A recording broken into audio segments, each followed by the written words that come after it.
What's up guys, my name is Soulless Baby, and today I want to talk about the Middle Tree Sunbreaker Titan, Coda the Devastator, the Burning Maul.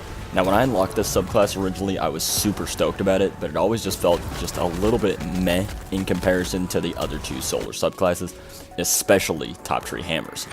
The official patch notes on this tree are as follows.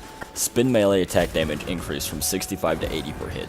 Slam detonation radius increased from 5 to 6 meters, and improved slam attack projectile tracking.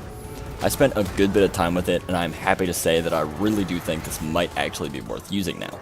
I'm going to get this out of the way first in saying I don't see this being used in any raid or high level PvE activity. However, the ad clear of this guy is super good, so things like the Forge and even some Nightfalls might warrant it. But any real high level activity, there's just no beating Top Tree Sunbreaker due to it having Melting Point. But in PvP, oh yeah, I'm a fan.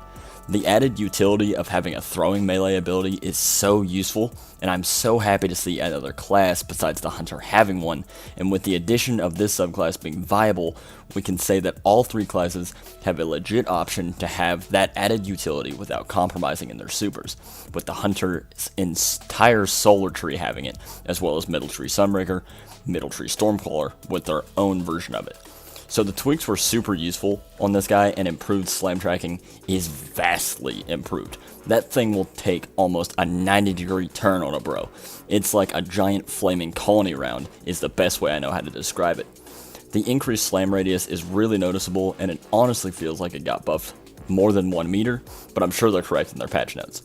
Lastly, the spin melee attack damage increased 280 from 65 isn't really all that noticeable in PvP, but I have noticed a little bit of margin for error on the hit tracking. It's nothing super terrible, but maybe something that we might see tweaked in a later update. So, all in all, really well-rounded subclass now, and I will be using this thing a lot. Even with the buffs to this guy, I just don't see anything beating Top Tree Hammers, and the other subclasses in PvP are still better in my opinion, especially Sentinel Shield. Even Bottom Tree Striker now being so devastating, it's just impossible for me to recommend using this over that for any competitive environment, but in quick play it's still really fun, and it finally gives some viability to a solar class on the Titan. Now I know that on PC hammers are super good, but on console here they're just not quite as effective, and having that extra burst damage round on the Top Tree Sunbreaker is still the way that I'll recommend that you go, but this is super fun and maybe even a niche, something that somebody could master over the course of a season. So with that guys, that's all I have for you in this video. I hope you liked it. If you did, hit that like button. If you disliked it, you know what to do.